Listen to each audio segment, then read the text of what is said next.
My son burst in and froze. I was lying in the garage, hungry, bruised, like a dog in the corner. "Dad, what happened to you? Why are you in the garage? You have a pension of $7,000 a month," he exclaimed in shock. Just then my son-in-law rushed out of the house, proudly declaring, "That pension is mine. I'm taking everything." My son took off his watch, and you won't believe what he did next. Before we continue, please subscribe to the channel, and let us know where you are listening in the comments. The cold concrete pressed through the thin mattress into my spine. I opened my eyes to dim light filtering through the garage window, dust particles floating in the single shaft of August sun. 68 years old, 40 years as a Philadelphia firefighter, and I was waking up like a dog in my own garage. My left shoulder throbbed where Wesley had shoved me yesterday. Not hard enough to break anything, he was careful about that, but enough to remind me who was in control. I pushed myself up, joints cracking, and wrapped the scratchy blanket around my shoulders. Through the small window that faced the kitchen, I could see them. Wesley, broad-shouldered and comfortable, sat at my dining table, eating scrambled eggs from my plates. Gertrude beside him, her blonde hair pulled back, eyes fixed on her coffee mug like it held answers she didn't want to find anywhere else. My daughter, my little girl who used to climb into my lap after nightmares, who'd begged me to read just one more story. She wouldn't look toward the garage, hadn't looked at me directly in days. My stomach growled. I'd had 3 crackers yesterday. The water from the garage utility sink tasted like rust, but it filled the emptiness somewhat. I stood slowly, testing my balance, and shuffled toward the kitchen door. My hand reached for the handle. The door opened before I could knock. Wesley filled the frame, 6'2" to my 5'9".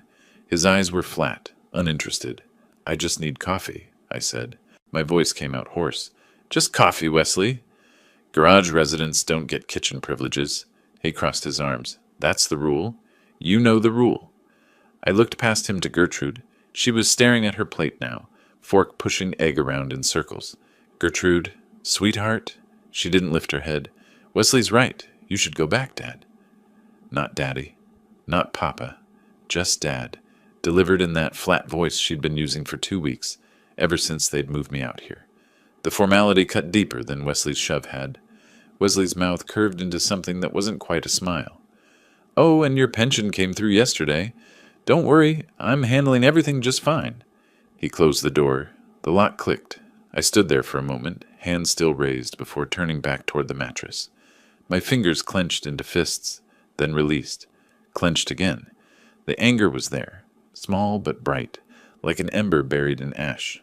The flip phone sat on the concrete floor beside my pillow. I'd kept it for emergencies after my smartphone disappeared 10 days ago. Wesley said he'd taken it to pay the phone bill.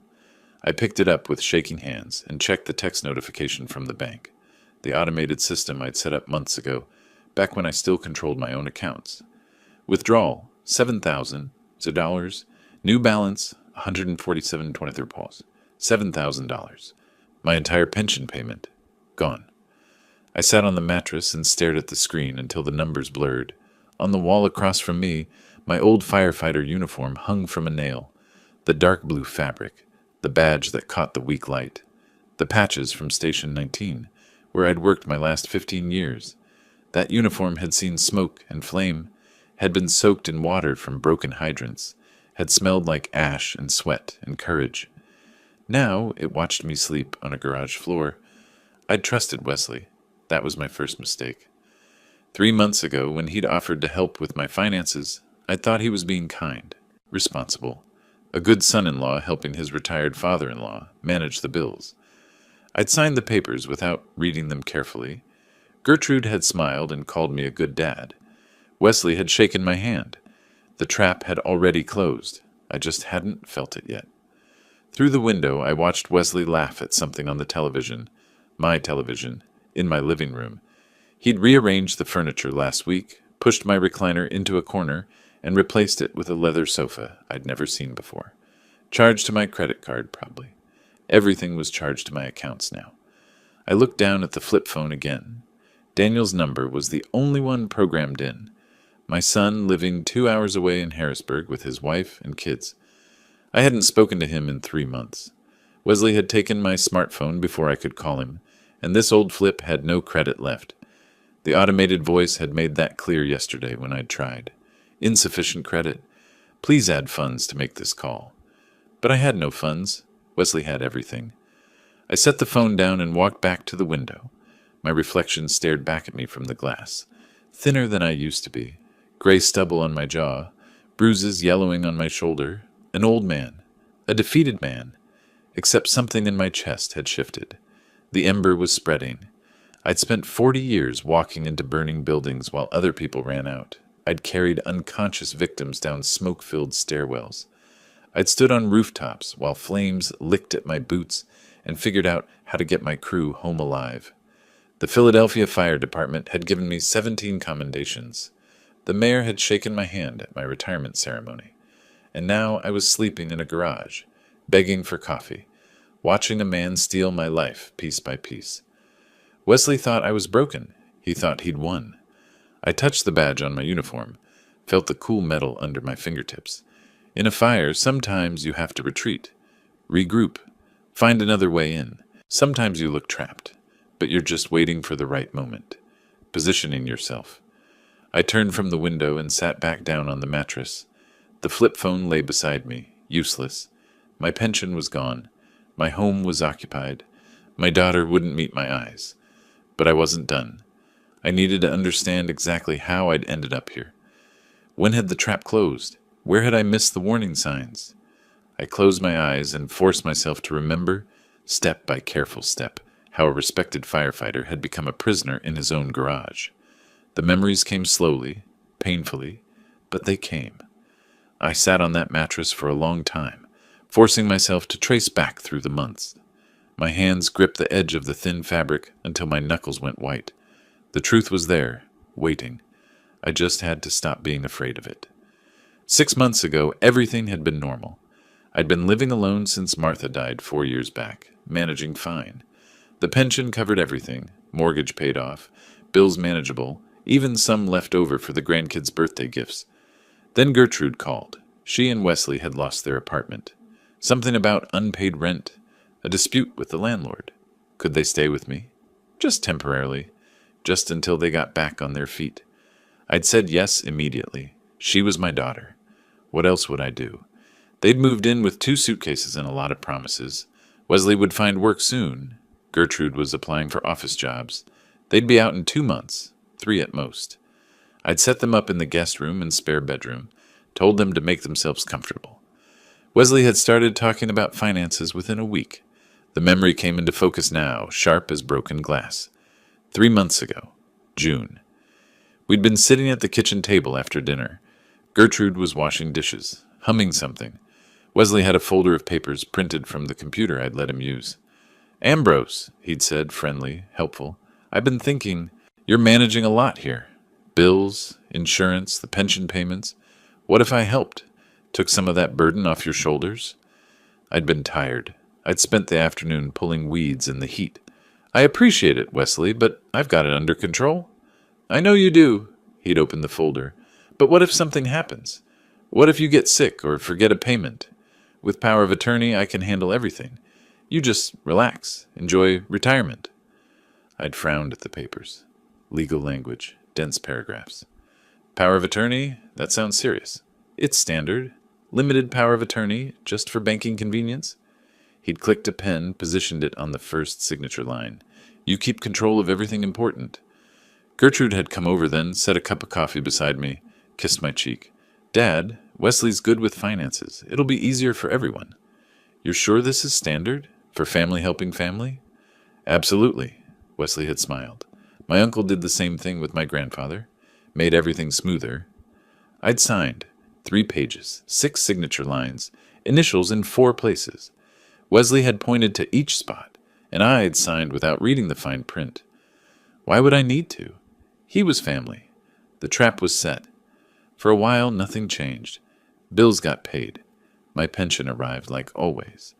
Wesley said he'd moved everything to a joint account for easier management, but I had access. If I needed cash, I could ask. No problem. 6 weeks passed before I noticed. The memories shifted forward. Late July. I'd been opening mail at the kitchen table, mostly junk, some catalogs. Then the bank statement. I'd opened it out of habit and stared at the balance. $347. That couldn't be right. My pension was $7,000 a month. Even with bills, there should have been thousands left. I'd called the bank. The woman on the phone had been polite, patient. Yes, Mr. Russell, your pension is being directly deposited. No, not to this account anymore. It's auto-transferring to a different account, the joint account ending in 4792. Set up 2 months ago. I'd found Wesley in the living room watching television. Wesley, I need to talk to you about the bank accounts. He'd barely looked up. What about them? My pension. It's going to some other account. The woman at the bank said joint account. Oh, that's the one I set up. More efficient. He'd reached for the remote. Change the channel. Don't worry about it. But I need access to... You have access. I'll give you cash as needed. He'd glanced at me then, and something in his eyes had been different, harder. It's better this way, Ambrose. Trust me. The alarm bells had started then. Quiet at first, but there. I'd started watching more carefully after that. Noticed the new laptop that appeared in the spare bedroom. The expensive dinners Wesley brought home. Steaks, wine, food I couldn't afford. The leather jacket Gertrude wore, tags still attached. $300 visible on the sleeve. When the credit card statement arrived, forwarded from the joint account, I'd seen it all. Electronics, restaurants, clothing, furniture. Thousands of dollars. My thousands. 1 month ago, I'd confronted him. The memory burned now, made my hands shake, even sitting in the garage. I'd waited until Gertrude was at the grocery store. Wesley had been in my recliner, feet up, drinking my beer. Wesley, where's my pension? I'd been holding the bank statements, 6 of them highlighted in yellow. The account is empty. Where's my money? He'd set down the beer slowly. Our money? You signed it over. I'm managing it properly. Managing it? You're stealing it. My voice had risen. I never agreed to this. I signed papers for convenience, not for you to... He'd stood up, fast. Suddenly he was close, using his size, his height. I'd stepped back instinctively. You signed the papers, he'd said, voice cold. It's legal. Power of attorney means I control the accounts. And if you make trouble, Ambrose, I'll have you declared incompetent. You're old, you're forgetful, you're clearly not capable of managing your own affairs. Nursing home. Think about it. The shove had come then. Not a punch. That would leave marks people would ask about. Just his palm against my chest, hard enough to send me stumbling backward into the wall. My shoulder had hit first, the same shoulder that throbbed now. Gertrude had come home 10 minutes later. She'd seen me holding my shoulder, seen Wesley sitting calmly with his beer. She'd looked at me, looked at Wesley, and said nothing. That's when I'd known. She was complicit. Not forced, not deceived. Complicit. 2 weeks ago, they'd stopped pretending. Wesley had called me into the dining room like I was an employee. Gertrude had been there, silent, hands folded. New arrangement, Wesley had said. You're using too much space in the house. The garage has everything you need. Mattress, sink, toilet. You stay out here unless you have permission to enter. I'd started to protest. He'd cut me off. Your choice, Ambrose. Garage, or I call social services and have you evaluated for senile dementia. Your call. I'd moved my mattress that night, carried it through the kitchen while they watched television. Now, sitting in the August heat with the flip phone dead in my hand, the full picture was clear. Every piece, every step of the trap. For weeks I'd been thinking like a victim. Trapped, helpless, afraid. But victims don't survive burning buildings. Firefighters do. And firefighters don't panic. They plan. They find the exits. They know the structure's weaknesses. They wait for the right moment. I stood and walked to my uniform, touched the badge again. Remembered, in a fire, sometimes you have to retreat to advance. Sometimes you look beaten, but you're positioning yourself for the next move. Wesley thought he'd won, thought I was broken. He was wrong. I looked at my reflection in the garage window. Older, thinner, bruised. But my eyes were different now, harder, clearer. I couldn't call Daniel, not yet. Not without a real phone. But Wesley had given me something valuable. Time. 2 weeks in this garage, watching them through that window. I'd learned their patterns, their routines. When Wesley left for his afternoon walks, when Gertrude took her long baths, where they kept the spare keys, how the house sounded when they slept. I'd learned something else too. I wasn't done fighting. Not even close. The next day, something changed. Something Wesley didn't expect. Friday evening, the garage had that particular quality of silence. Not peaceful, just empty. I sat on the old wooden chair I'd dragged from the corner, watching shadows lengthen through the window. My posture was different now, straighter. The bruise under my left eye had turned yellowish purple, 2 days old from Wesley's accidental elbow. But something inside me had shifted since yesterday's memories. I wasn't just surviving anymore. I was waiting.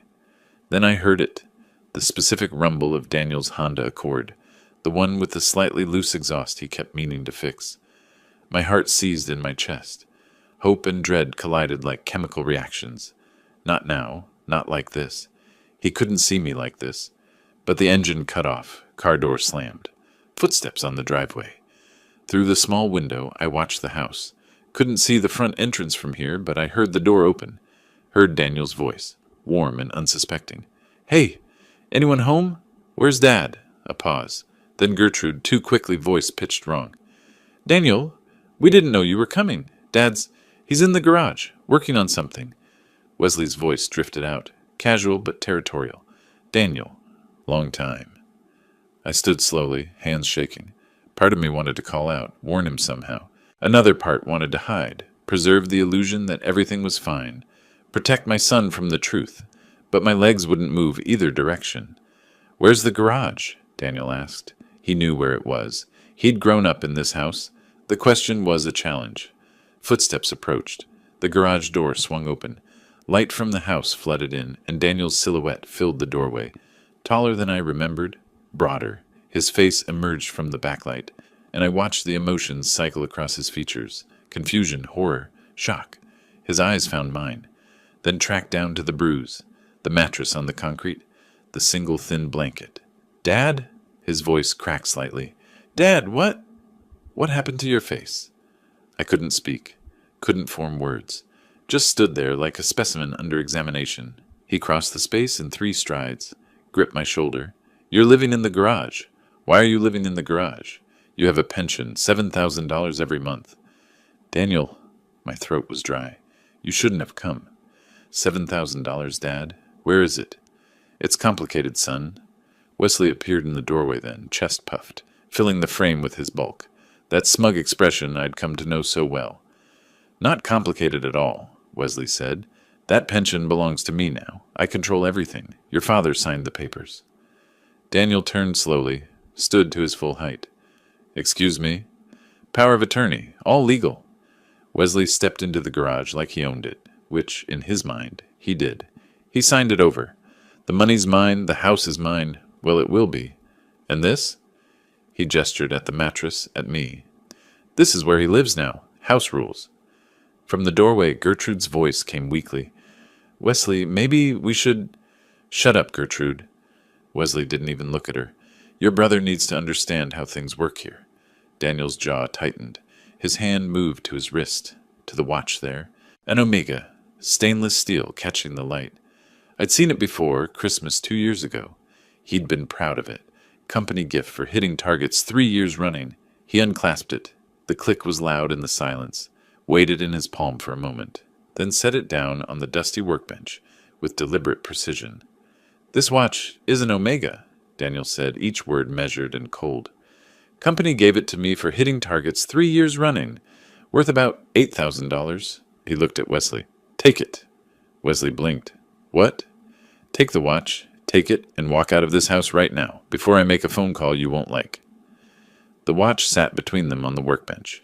$8,000 in stainless steel and craftsmanship, sitting on sawdust and old oil stains. Wesley stared at it, then at Daniel, then at the watch again. His face went through calculations. Greed, suspicion, anger. Behind him, Gertrude had gone pale, one hand pressed to the doorframe for balance. "Take it," Daniel repeated. "Last chance." Wesley's mouth curved into that smile again, the one that said he'd already won. He reached down, lifted the watch, turned it over in his thick hands. "Nice watch," he said, setting it back down. "But why would I take 8,000 when I've got 7,000 coming in every month? For free?" Daniel's voice stayed level. That pension isn't yours. It is now. Power of attorney, kid. All legal. Wesley crossed his arms, confident. You want to call the cops? Go ahead. They'll tell you the same thing. Your old man signed it over. His choice. Daniel's hand slid into his pocket, pulled out his smartphone. Wesley's smile widened. Be my guest, Wesley said. They won't do anything. I've got the paperwork. The pension gets deposited into my account. This house? Once I get him declared incompetent, it'll be mine too. And he lives in the garage because those are the rules now. My rules. I watched Daniel's face. Watched something shift behind his eyes. He held the phone casually, angled away from Wesley. His thumb moved across the screen, but he didn't raise it to his ear. You're forcing him to live out here, Daniel said quietly. Not a question, a prompt. Forcing? Wesley laughed. He's free to leave any time. Find himself a nice nursing home. State-run facility for incompetent seniors. That's his other option. And you're spending his pension. My pension now, legally transferred. Like I said, paperwork's all in order. Gertrude made a sound from the doorway, almost a whimper. Wesley, maybe we should just... Daniel didn't look at her. His voice went cold. Don't. Not one word, Gertrude. Danny, you don't understand. We needed... I'll talk to you later. Daniel's eyes never left Wesley. Right now, I'm getting Dad out of here. Wesley stepped forward. He's not going anywhere. This is his home. Daniel moved to my side, put a gentle hand on my shoulder. Dad, get up. We're leaving. I stood. My legs felt weak, but Daniel's grip steadied me. Wesley blocked the door. You can't just... Move! Daniel's voice carried something I'd never heard before. Not anger. Something colder than that. Authority. Wesley hesitated. For the first time since this started, I saw doubt flicker across his face. Then he stepped aside. Daniel guided me past him, past Gertrude, who pressed herself against the wall, through the house that used to be mine. I didn't look at the furniture, the rearranged rooms, the life they'd built with my money. Just kept walking. Daniel's hand steady on my shoulder until we reached his car. He opened the passenger door, helped me in like I was fragile. Maybe I was. We pulled out of the driveway. I watched the house recede in the side mirror. Wesley stood in the doorway, arms crossed, still wearing that confident smile. He had no idea what Daniel had just done. The car felt like a different world, clean, warm, safe. I sat in the passenger seat, hands folded in my lap, watching Philadelphia suburbs slide past the window. Evening lights coming on, people in their houses living normal lives.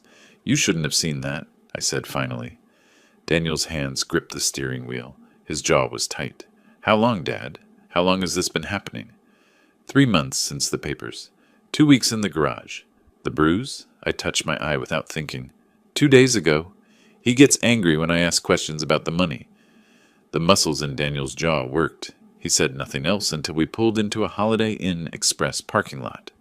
Got out, came around, opened my door like I might break if handled roughly. We walked to the lobby together. He paid with a corporate credit card, told the desk clerk, visiting family. Got 2 key cards. The elevator ride was silent. The hallway was silent. He unlocked room 214, held the door. 2 beds, clean white linens, television, bathroom with actual hot water. I stood in the middle of the room and felt something crack inside my chest. Sit down, Dad. Daniel pulled out the desk chair. I'm ordering dinner.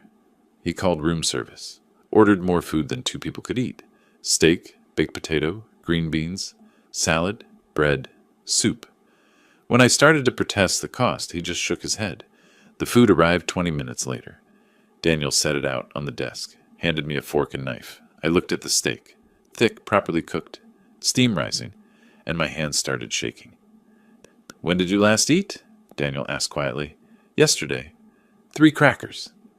He watched me cut the first piece, watched me chew slowly, carefully, like someone who'd forgotten what full felt like.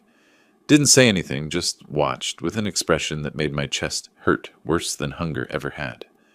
I ate half the steak before I had to stop. My stomach had shrunk. Daniel wrapped the rest, put it in the mini fridge for later. Then he pulled out a legal pad from his laptop bag, clicked a pen, sat across from me with the methodical air of someone starting a project debrief. Tell me everything, he said, from the beginning. When did Wesley first suggest the power of attorney? So I told him. May, early May, Wesley's friendly offer. The papers at the kitchen table. Gertrude's encouraging smile. My signature on documents I barely read. Daniel took notes, asked specific questions.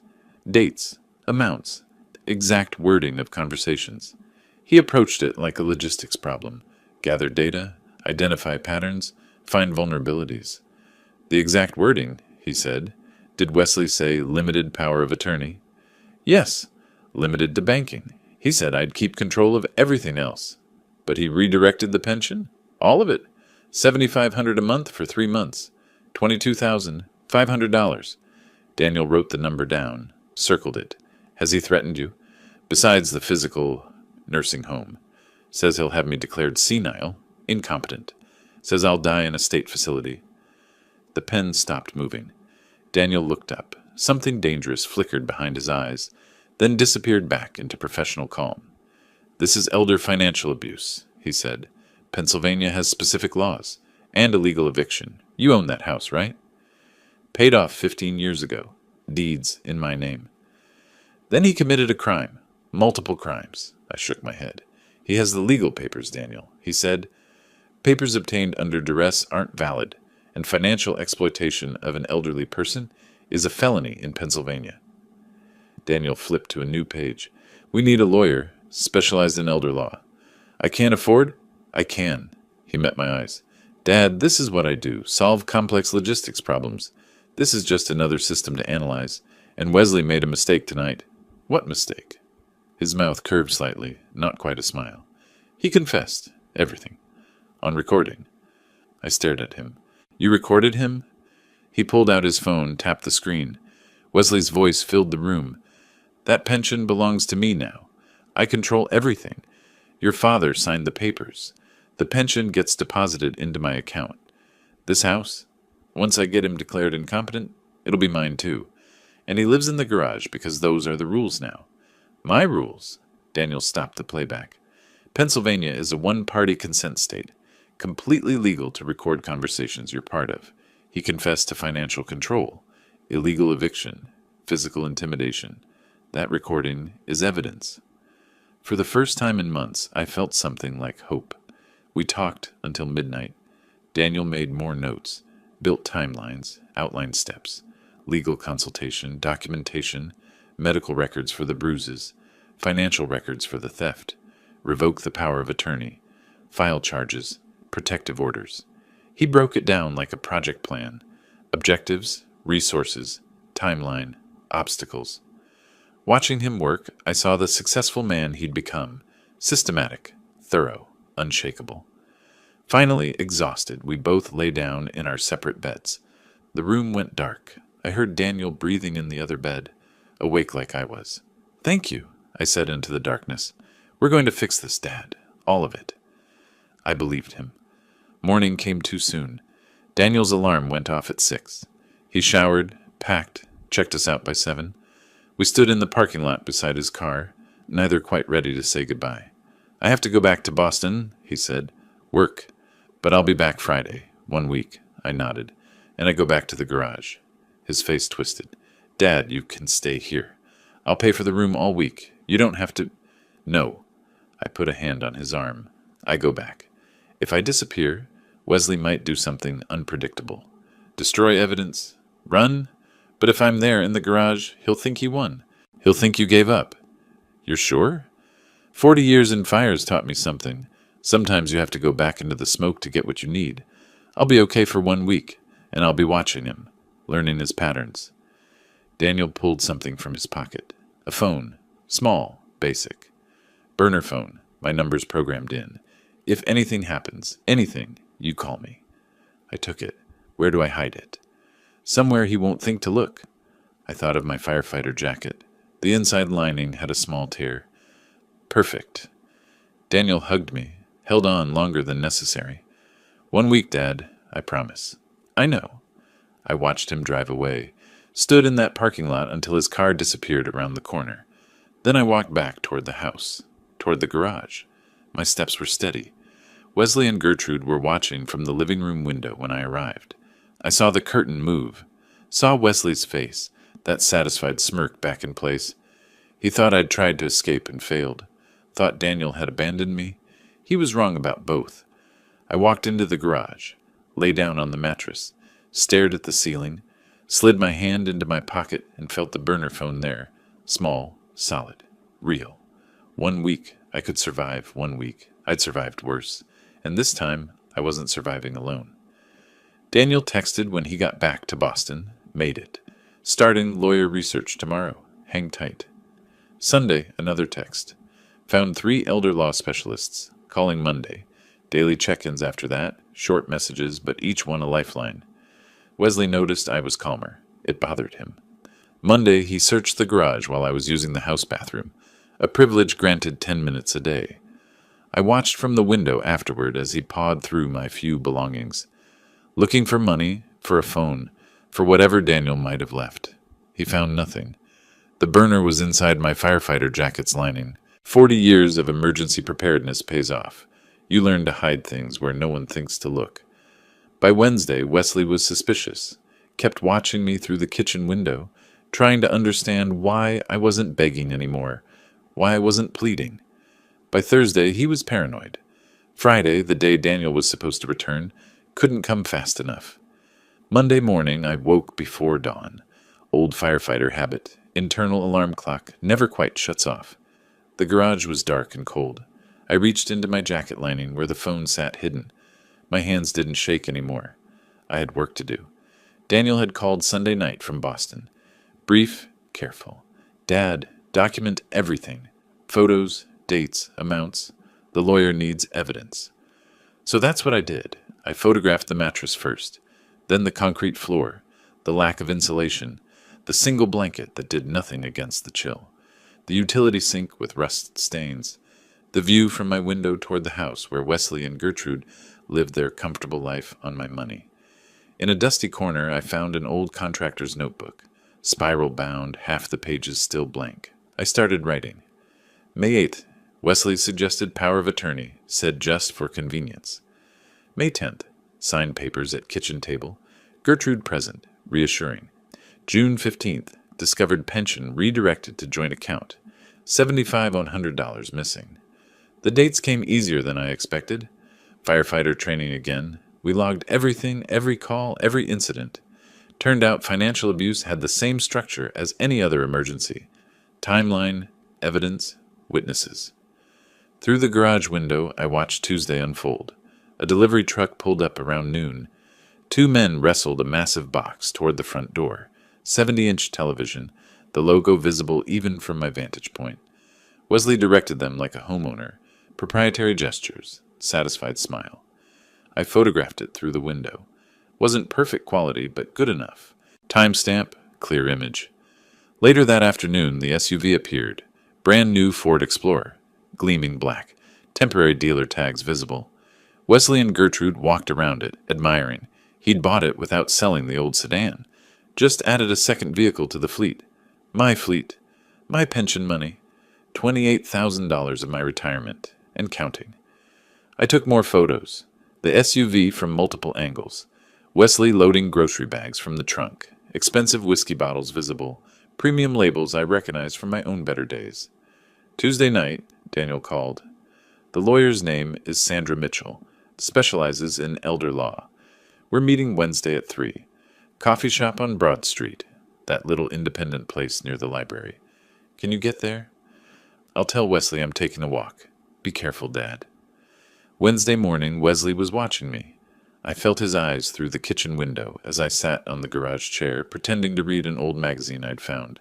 Around 2, I stood, stretched, made a show of needing movement. Going for a walk, I called toward the house. Get some air. No response, just that feeling of being watched. I walked 6 blocks to the coffee shop. The world outside my garage felt strange. Normal people doing normal things. Buying coffee, laughing at phones, living lives that didn't include sleeping on concrete floors. Daniel was already there, corner booth. The woman beside him was mid-50s, professional gray suit, leather briefcase on the table. She stood when I approached, extended her hand. Mr. Russell, I'm Sandra Mitchell. Daniel's told me about your situation. Before we begin, I need to hear it directly from you. Everything that's happened. I sat, took a breath. Where do I start? Start with the power of attorney. When did Wesley first mention it? So I told her. The whole timeline. The friendly offer that became a trap. The papers I signed without reading carefully enough. The gradual theft of my pension, my autonomy, my home. The physical intimidation. The garage. Sandra took notes, quick shorthand, occasionally stopping me to clarify dates or amounts. She had the focused intensity of someone who'd seen these cases before and knew exactly what mattered. When I finished, she pulled out a tablet, connected headphones, pressed play. Wesley's voice filled the tiny space between us. That pension belongs to me now. I control everything. Your father signed the papers. The pension gets deposited into my account. This house? Once I get him declared incompetent, it'll be mine too. She stopped playback, removed the headphones, looked at me directly. Mr. Russell, Pennsylvania law is very clear on this. Financial exploitation of a person over 60 is a felony. If you can prove the power of attorney was obtained through coercion, and that recording certainly suggests it was, the document is voidable. But Wesley says it's legal. He says the police won't help. He's wrong. She pulled papers from her briefcase. What he's done is elder financial abuse. Pennsylvania takes it seriously. Additionally, evicting you from your own home, that's illegal detention and property theft. She paused. So we can stop him, but more importantly, we can charge him. Criminally. The word hung in the air. Criminally. Daniel leaned forward. Tell her about your documentation, Dad. I showed her the notebook, the timeline, the amounts, the specific dates and incidents. Sandra studied each page, nodding. This is excellent. Detailed. Specific. This will be powerful in court. She looked up.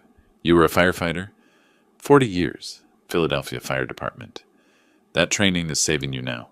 She scrolled through the photos on the burner phone Daniel had shown her. These images, your living conditions, clear evidence, combined with the recording. She set down the phone. Mr. Russell, we have a strong case, but we need one more thing. What? Medical documentation. The bruises, the weight loss. We need a doctor to examine and document them officially. Can you do that? When? Tomorrow, if possible. The fresher the documentation, the better. We talked for another hour. Sandra outlined the legal process. Revoke the power of attorney, file for protective orders, pursue criminal charges, recover the stolen pension. Each step precise, methodical, achievable. I'd spent 3 months feeling helpless. 40 minutes with Sandra Mitchell, and I had a plan. When we left, Daniel walked me partway back, stopped at the corner 2 blocks from the house. You okay, Dad? I'm okay. He hugged me. 1 more week, maybe less. I walked the last 2 blocks alone. Something felt wrong before I even turned onto my street. Wesley's SUV was parked crooked in the driveway, like he'd been in a hurry. The garage door was slightly open. I always closed it completely. My hand went to my jacket pocket, touched the outline of the burner phone. Still there. But something had changed. I could feel it. I pushed open the garage door. Wesley sat on my workbench, legs dangling, holding something in his hand. As my eyes adjusted to the dim light, I saw what it was. Pieces of a phone. A phone just like the one in my pocket. My hand flew to my jacket. The pocket was empty. The lining torn open. He'd found it. My mattress was overturned. The firefighter jacket lay crumpled on the concrete, its interior lining ripped. My few belongings scattered across the floor. He'd torn the place apart. Wesley held up the shattered phone, screen dangling in fragments. His smile was triumphant. What's this, Ambrose? Where'd you get a phone? I made my voice small, submissive. Daniel gave it to me, just to call him sometimes. Daniel gave it to you. Daniel who took you away last week. Daniel who thinks he can interfere. He slid off the workbench, used his height to tower over me. Who have you been talking to? Just Daniel, I swear, just my son. Liar! He stepped closer. You've been leaving the garage every day. Where do you go? Walks, just walks, to get air. He threw the phone pieces at my feet, plastic and glass scattered across concrete. You think I'm stupid? You think I don't notice things? My heart hammered, but my mind stayed clear. The phone was a decoy. The real evidence was already with Sandra. The photos were sent Tuesday. The timeline was in Daniel's email Monday night. This phone? Let him think he found the threat. You want to know something funny, old man? Wesley's voice dropped lower. More dangerous. That power of attorney you signed? It's not just financial. It's medical, too. I can make healthcare decisions for you. Ice spread through my chest. Medical? That's right. So if I decide you're not competent, if I decide you need to be in a nursing home, locked ward for dementia patients, I can do that. One phone call. From the doorway, Gertrude's voice came quietly. Wesley, shut up, Gertrude. He didn't turn. Your father needs to understand his position. I looked at my daughter, met her eyes. Silent plea. Stop him. Help me. You're my daughter. She looked away. That was when I knew. Completely. She'd chosen Wesley over me. Not passively. Actively. Please, I let my voice shake. Not all acting. The medical threat was real. Terrifying. I'm sorry. I won't cause trouble. You're right. You won't. Wesley picked up my jacket, examined the torn lining. No more phones, no more walks without permission, and no more dinner tonight. You need to learn. He walked out. Gertrude followed without looking back. I stood in the wreckage of my searched garage, surrounded by broken phone pieces and scattered belongings. Slowly, I righted the mattress, picked up my jacket. The lining was destroyed, but the jacket itself was intact. Evening came. My stomach cramped with hunger. Wesley had made good on his threat. No dinner. But I'd eaten at the coffee shop with Daniel and Sandra. I'd survive. Around 7, I walked to the neighbor's house. The Johnsons, 50 feet away.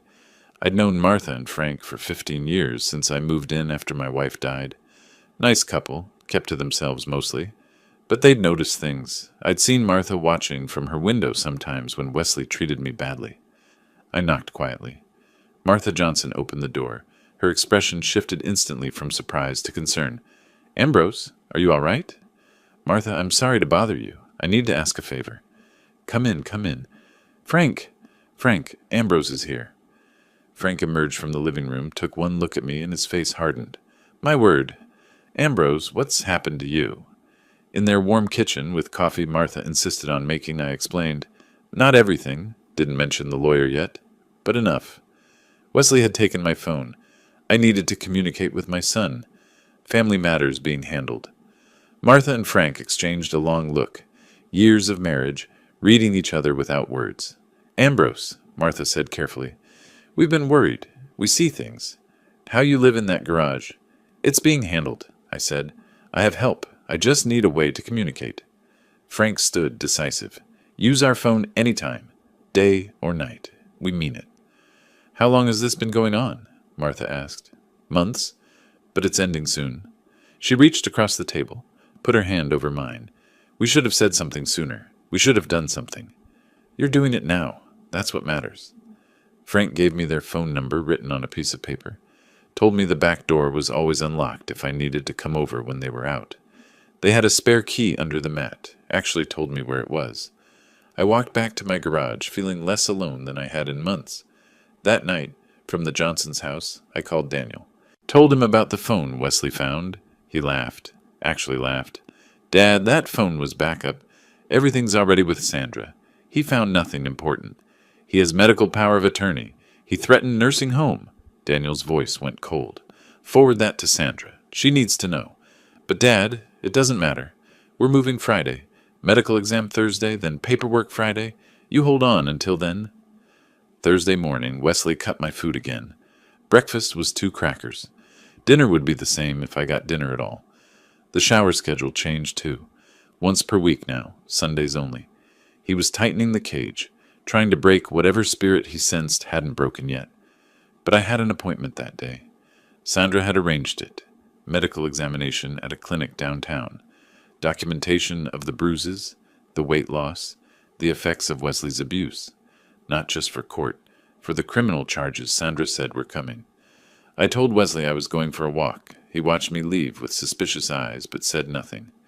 At the clinic, Dr. Sarah Chen examined me thoroughly. Asked questions I answered honestly. Photographed the yellowing bruise under my eye. Weighed me. I'd lost 23 pounds in 3 months. Documented muscle loss, signs of malnutrition, stress indicators. Mr. Russell, she said quietly, filling out forms, I'm required to report this. What's being done to you is abuse. It's being reported, I told her. by a lawyer. Criminal charges are coming. She handed me copies of everything. Good. You deserve better than this. Walking back, I stopped at the Johnsons' house. Martha made me lunch. Real lunch, sandwich and soup and fruit. Frank sat with me while I ate, talking about nothing important, giving me the gift of normal conversation. That night, lying on my thin mattress with hunger cramping my stomach despite lunch, I thought about time. How it moves differently when you're waiting for rescue. How days feel like weeks, but I'd survived worse.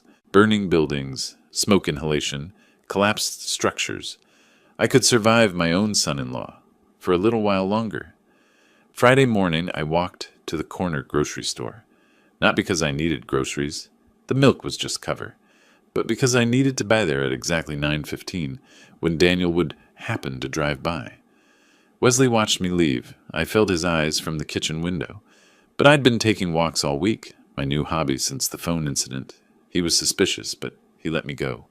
Probably figured I had nowhere to go, no way to cause trouble. He was wrong. Daniel's Honda pulled into the parking lot at 9:17. He climbed out, looked up, feigned surprise. "Dad, what are you doing here?" I held up the quart of milk I'd bought with quarters. "Daniel, I didn't know you were coming to town." Last-minute decision. Wanted to check on you. His eyes found mine, dropped to the milk, understood everything. "Let me buy you breakfast. Real breakfast. We need to talk." 20 minutes later, we were at the medical clinic. Dr. Sarah Chen was expecting us. Sandra had briefed her beforehand. Professional courtesy between people who deal with abuse cases regularly. Dr. Chen was thorough. She photographed every bruise from multiple angles. Medical-grade camera capturing details invisible to phone cameras. Measured my weight, 152. Down from my normal, 175. She tested reflexes, cognitive function, checked for signs of malnutrition. "Mr. Russell," she said, typing notes, "these bruises are in different stages of healing. This one is about 4 days old. This one is closer to 2 weeks. Can you tell me how you got them?" I told her. Wesley's shove Wednesday. Other incidents I'd stopped tracking because they blurred together. "And your weight loss?" "Limited food. He controls when I eat, how much." She stopped typing. Looked at me directly, professional mask slipping.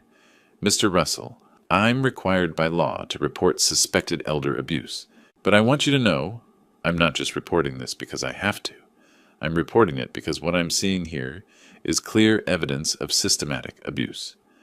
No one should live like this." Her written report was 15 pages. Detailed measurements, clinical observations, photographs attached. She used terms like deliberate deprivation and pattern consistent with long-term physical abuse, medical language that would carry weight in court. The weekend crawled. Sandra was finalizing documents, triple-checking evidence, preparing filings. Daniel stayed at a hotel but visited Saturday and Sunday, bringing food, making sure I ate properly for the first time in months. Monday morning, Sandra called from the Johnsons' phone. "Mr. Russell, the documents are filed, all 3 actions. Wesley will be served Wednesday." What happens then? He has to respond. But more importantly, I've requested emergency temporary orders. We should hear back within 48 hours. Temporary orders. Freezing his access to your accounts. Allowing you back in your house. We can't wait for the full trial. You need protection now. Wednesday afternoon, I was in the garage when I heard shouting from the house. Wesley's voice, loud and rising, then Gertrude's, high-pitched with panic. The process server had arrived. Through the window, I watched the scene play out. Wesley tearing open the envelope, reading, his face cycling through confusion to comprehension to rage. "Gertrude!" he bellowed. She came running from the kitchen. He waved papers at her. "Your father's suing me. He got a lawyer. He's trying to take everything back." Her voice carried clearly. "Adult Protective Services? Financial exploitation? Wesley, this says criminal investigation." I sat on my mattress and allowed myself a small smile. The counterattack had begun. That evening, from the Johnsons' phone, I listened as Daniel described Wesley's frantic lawyer search, attorney after attorney declining once they reviewed the evidence. The recording was the killer. Wesley boasting about controlling the pension, forcing me into the garage. What he'd thought was demonstration of power had become confession to multiple crimes. Finally, Wesley found someone. Attorney James Kovach, Recent graduate, solo practitioner, desperate for clients. Can we win? Wesley had apparently asked. Long pause on the recording Daniel played for me, then Kovach's voice, we can try. Even his own lawyer knew they were doomed. Thursday morning I woke to my phone, the Johnsons' landline, which I'd been keeping in the garage overnight with their permission. Sandra's voice was crisp, professional, excited. Emergency orders granted. As of now, Wesley's financial access is frozen. And Mr. Russell, you have the right to move back into your house. Today. I sat on the thin mattress one last time, looked around the garage that had been my prison for 3 weeks, the concrete floor, the single bulb, the window through which I'd watched my life being stolen. Then I stood, gathered my few possessions into a plastic bag, and walked to the front door. Wesley was in the living room, watching. I'm moving back inside, I said. Guest bedroom. He stood. You can't just... I held up the printed court order Daniel had emailed to the Johnsons. Court order says I can. Section 2, paragraph 3. Read it if you want. His voice went dangerous. You're making a mistake, old man. I met his eyes. No fear anymore, just cold certainty. The only mistake I made was trusting you. That won't happen again. I walked past him to the guest bedroom, closed the door, turned the lock. The click of that lock was the sweetest sound I'd heard in months. Thursday morning, 10:15, Teresa Williams pulled into the driveway in a county vehicle marked Adult Protective Services. I watched from my new window, the guest bedroom window, not the garage, as Wesley straightened his shirt, arranged his face into a welcoming expression, and opened the front door before she could knock. Good morning. You must be Ms. Williams. Welcome, welcome. We're so glad you're here to clear up this misunderstanding. I'd seen enough performances in my firefighting career, people lying to investigators after arson, claiming electrical fires when they'd torched their own businesses for insurance. Wesley sounded exactly like that. Too helpful, too smooth. Teresa Williams, carrying a tablet and professional camera, didn't smile back. I'm Teresa Williams from Adult Protective Services. We received a complaint regarding the living situation here. I need to interview everyone in the household and inspect the premises. Gertrude appeared, nervous energy radiating. Can I get you coffee? Water? We want to help however we can. Teresa ignored the hospitality offer. Let's begin with the garage. I understand Mr. Russell has been staying there? Wesley's performance stumbled. He wanted privacy, independence. We offered him a bedroom, but he preferred... Show me. They walked to the garage. I stayed in my room, listening through the wall. Heard Teresa's camera clicking. Heard her voice, cool and professional. There's no heat source, no bathroom, one mattress on concrete. You expect me to believe a 68-year-old man chose this over a bedroom in the house? He's stubborn. You know how elderly people can be. I know how elder abuse presents, Mr. Matthews, and this looks exactly like it. The kitchen table interview came next. Wesley and Gertrude were sent to the living room. Teresa knocked on my door. Mr. Russell, I need to speak with you privately. We sat across from each other. She set her tablet between us, started recording. Mr. Russell, I need you to be completely honest with me. Are you afraid of Wesley? Yes. Has he physically harmed you? Yes, multiple times. The most recent was last week. I touched the fading bruise under my eye. There have been others.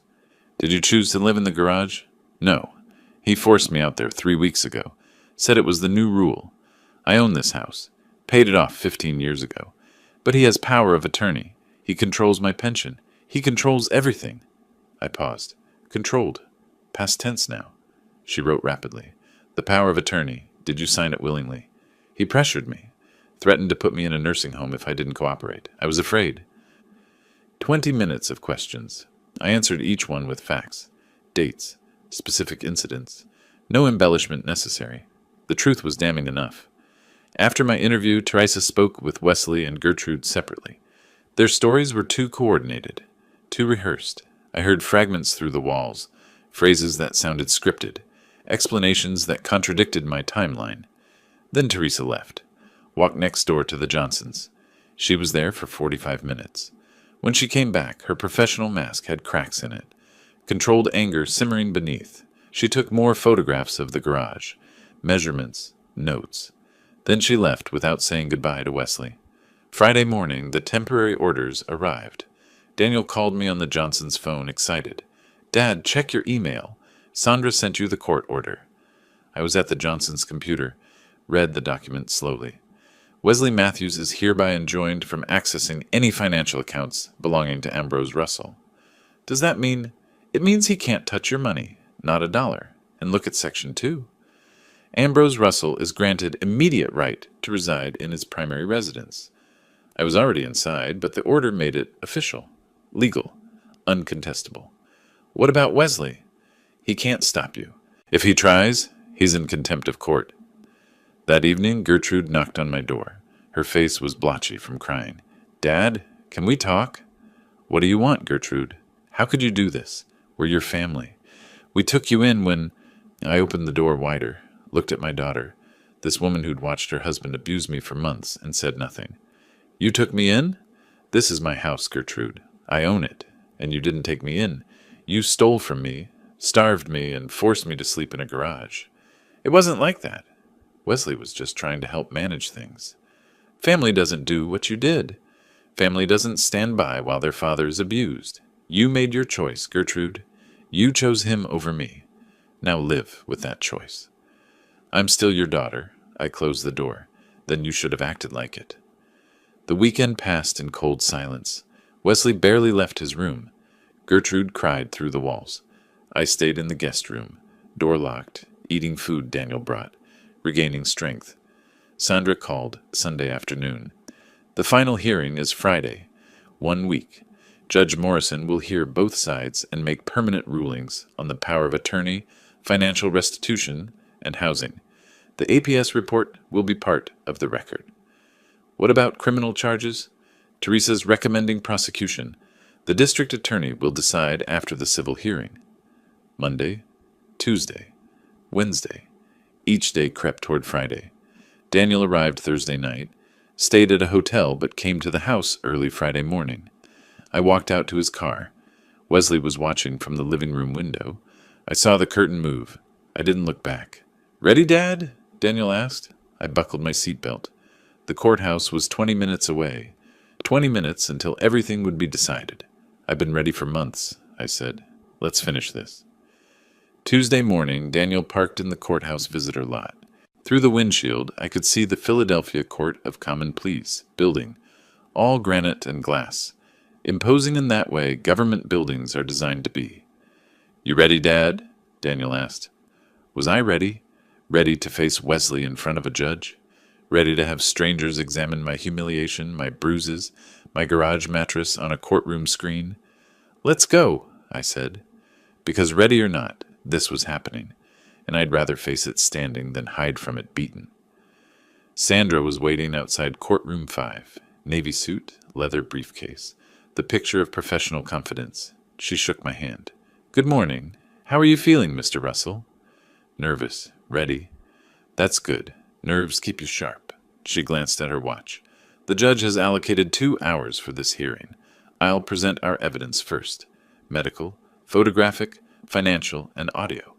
Kovach will try to rebut. Then she'll rule. Could be today, could be next week. But given the temporary orders, I expect a decision today." Inside, the courtroom was exactly what I expected. High ceilings, wood paneling, the judge's bench elevated like an altar of justice. Wesley sat at the defense table with Attorney Kovach, wearing an ill-fitting suit, Gertrude beside him, face pale. Wesley's eyes found mine, held them for a moment, then looked away. Judge Patricia Hendricks entered at precisely 10 o'clock. Late 60s, steel-gray hair, the kind of face that had seen everything twice and wasn't impressed either time. "Be seated. Ms. Mitchell, you may proceed with your opening statement." Sandra stood. "Thank you, Your Honor. This case is straightforward. The defendant, Wesley Matthews, systematically exploited his father-in-law through financial manipulation, physical abuse, and unlawful deprivation of housing. We have medical evidence, photographic evidence, financial records, witness testimony, and most damningly, an audio recording of Mr. Matthews confessing to these actions." She clicked her remote. The courtroom screen illuminated with Dr. Chen's medical report, photographs of my bruises, purple, yellow, green, in various stages of healing. The judge leaned forward, reading. Then came the garage photos. The thin mattress, the concrete floor, the single bare bulb, the utility sink, each image more damning than the last. Judge Hendricks's expression hardened. Financial records next. Bank statements highlighted in yellow. $7,500, redirected monthly. Expenditure records. $42,000 for the SUV, $3,000 for the television, hundreds for a premium alcohol. Then Sandra played the recording. Wesley's voice filled the courtroom, arrogant and clear. That pension belongs to me now. I control everything. Your father signed the papers. The money's mine, the house is mine. Well, it will be. And this? This is where he lives now. House rules. Silence when it ended. Heavy, damning silence. Please note that recording as Exhibit D, Judge Hendricks said. Ms. Mitchell, is that the defendant's voice? Yes, Your Honor. Recorded by Daniel Russell during a confrontation at the property. Pennsylvania is a one-party consent state. The recording is legally obtained. The judge looked at Wesley. Mr. Matthews, is that your voice? Yes. And did you make those statements? It was taken out of context. What context makes that pension belongs to me now acceptable when discussing someone else's retirement income? Wesley said nothing. Attorney Kovach tried his defense. Power of attorney was signed voluntarily. Family dispute, not abuse. Ambrose was free to leave any time. The judge's questions destroyed each argument. Mr. Matthews, you're under oath. Did you or did you not use Mr. Russell's pension funds to purchase a vehicle for your personal use? We needed transportation. A $40,000 SUV? Mr. Russell already owned a functional vehicle, correct? Yes, but did you ask his permission before spending his money? Pause. Then quietly, no. Did Mr. Russell live in the garage by his own choice? It was complicated. Space issues in a 3-bedroom house occupied by 3 people. Try again. Silence. Let me be more direct. Did you tell Mr. Russell he had to live in the garage? Very quietly. Yes. The judge sat back, studied Wesley for a long moment. I've heard sufficient evidence to make my ruling. Mr. Matthews, Ms. Matthews, please stand. They stood. Gertrude was shaking. I find that the power of attorney was obtained through coercion and threats. Even if it had been signed voluntarily, the subsequent use constitutes financial exploitation under Pennsylvania statute. The power of attorney is hereby voided in its entirety, effective immediately. She paused. Let it sink in. Furthermore, I find that Mr. Matthews misappropriated approximately $28,000 of Mr. Russell's pension funds. Restitution in that amount is ordered, payable within 90 days. Gertrude whispered something I couldn't hear. Third, regarding the housing situation, Mr. Russell is the lawful owner of the property. Mr. and Ms. Matthews are hereby ordered to vacate the premises within 48 hours. Failure to comply will result in law enforcement assistance. Wesley's face went pale. 48 hours? That's Thursday at noon. Finally, I am issuing a protection from abuse order. Mr. and Ms. Matthews are prohibited from contacting Mr. Russell or coming within 500 feet of his person or property. Long pause. One more thing. The evidence presented here suggests criminal conduct, specifically financial exploitation of an older adult, which is a felony in Pennsylvania. I am referring this matter to the Philadelphia District Attorney's Office for review and potential prosecution. The gavel struck. Court is adjourned. In the hallway, Gertrude approached me, crying, Dad, please. We didn't mean... I stepped back. Don't. Just don't. We'll pay you back. We'll make this right. You had months to make it right. You chose not to. Daniel positioned himself between us. The judge issued a no-contact order. You need to leave. Wesley pulled Gertrude away, his voice venomous. This isn't over. Sandra stepped forward. Actually, Mr. Matthews, it is. And if you violate that protection order, you'll be arrested. I suggest you spend the next 48 hours packing, not making threats. We walked out into afternoon sunlight. The contrast was sharp, from the dim courtroom to bright August day, from testimony to vindication. Sandra shook my hand on the courthouse steps. You'll receive the written order within 24 hours. Enforcement begins immediately. If they're not out by Thursday noon, call the police. Daniel hugged me. It's over, Dad. You won. Not quite over. Wesley and Gertrude had 48 hours to pack and leave. Thursday at noon, I'd walk back into my home, truly mine again. But standing there on those courthouse steps, breathing free air, knowing the judge had seen the truth and ruled in my favor, that felt like winning. Tuesday evening, we sat in Daniel's hotel room. Sandra had gone home, but she'd left us with copies of the court order, highlighted sections marking our victories. "You should stay here until they're gone," Daniel said. "I've already paid for the room through Friday." I nodded. I wasn't afraid of Wesley anymore. The court had neutered him, but I didn't want to watch him pack. Didn't want to share space with him for even one more night. "Thursday noon," I said, reading the order again. "They have to be out by Thursday noon. 2 more days. I can wait 2 more days." Wednesday afternoon, I drove past the house, saw boxes through the windows, chaos of frantic packing. Gertrude spotted me from the living room, came outside, face streaked with tears. "Dad, please, can we talk?" I kept the car running but rolled down the window. "What is there to say, Gertrude?" "I'm sorry. I know I should have stopped him. I should have protected you." "You're right. You should have. You made your choice when you let him put me in that garage, when you stood by and watched him starve me." I was scared. Wesley, he controlled everything. I didn't know how to. I was scared too.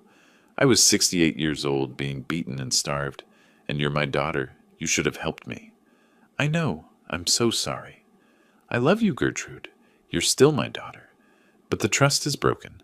Maybe someday we can repair it. But right now, I need you to leave my house and let me heal." She sobbed. "I understand. Goodbye, Gertrude." I drove away without looking back.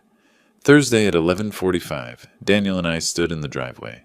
At 11:52, a U-Haul pulled out, Wesley driving, Gertrude in the passenger seat, both staring straight ahead. The truck disappeared around the corner. Silence. Then I walked to the front door. My door. Inserted my key. Stepped inside. The house was empty of their presence. Keys on the kitchen counter. Rooms cleared. The silence was different now. Not oppressive, but peaceful. "Welcome home, Dad," Daniel said behind me. Friday became Restoration Day. The locksmith arrived at 9.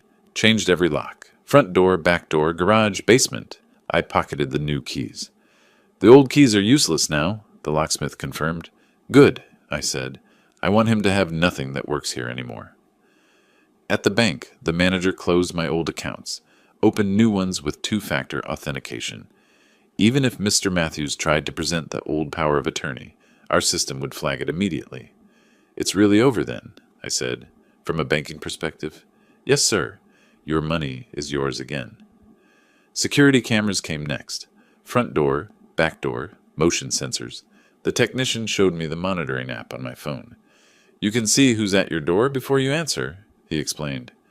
Layer by layer, I reclaimed control. Physical security. Financial security. Peace of mind. Saturday morning, the Johnsons arrived with a still warm apple pie. "Welcome home, Ambrose," Frank said. "Properly home." "Thank you. For the pie and for everything. For testifying. For letting me use your phone. For caring." "We should have done more sooner," Martha said. "You did enough. You did what mattered." We sat in my living room again, sharing coffee and pie, talking about normal things, weather, neighborhood gossip, the upcoming block party, normal conversation, a gift I hadn't realized I'd lost until I had it back. After they left, Daniel and I sat together in comfortable silence. I held my coffee in my favorite mug, the one I'd retrieved from the back of the cabinet where Gertrude had hidden it. On the mantel, an old family photo. My late wife, young Gertrude, teenage Daniel, all smiling, all together. A family that no longer existed in that form, but whose love still shaped who I'd become. "How are you feeling, Dad? Really?" "Tired, relieved, strange." "Strange how?" "I'm in my own house, drinking coffee from my own cup, sitting in my own chair. Things that were normal 6 months ago feel like luxuries now. They should never have been taken from you." "No, they shouldn't have." I paused. "You know what I keep thinking about? 40 years I spent running into burning buildings, saving people, and I never thought that someday I'd need to save myself from my own family. But you did save yourself. You fought back. You won." "I did, with your help." I looked at him. "What you did, coming when you did, believing me, finding Sandra. I couldn't have done it alone. You shouldn't have had to do it at all. But I'm proud of you, Dad. Standing up to Wesley, gathering evidence, going through that hearing, that took courage. I smiled slightly. Even at 68, you can still be strong. You can still fight. You can still win. What's next for you? Living. Just living. In my house. With my pension. On my terms. That's enough? 1 month later, the mail brought news. First, a formal notification. Wesley Matthews charged with felony financial exploitation, facing 2 to 4 years in prison. Second, a handwritten letter. Gertrude's careful script. Dear Dad, I know this letter can't fix what I did. I know sorry isn't enough, but I need you to know. I cooperated with the prosecutors. I told them everything. They offered me probation if I testified against Wesley, and I took it. Wesley's facing prison now. I'm ashamed it took losing everything to see what he was. What I let him do to you, I don't expect forgiveness. I don't deserve it. But I hope someday, maybe years from now, we might talk again. I love you, Dad. I always did. Gertrude. I read it twice, then folded it carefully and placed it in my desk drawer. Not thrown away, not answered yet, just saved. For later, for someday, for when I was ready. Maybe we'd talk again. Maybe we wouldn't. I'd decide on my own timeline. That evening I sat in my living room as the sun set, my house, my chair, my life. Outside, the Johnsons were working in their garden.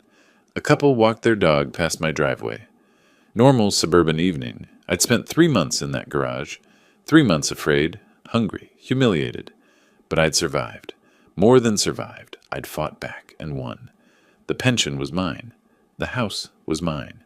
The dignity was mine. And sitting there in the peaceful silence of my restored life, that was everything.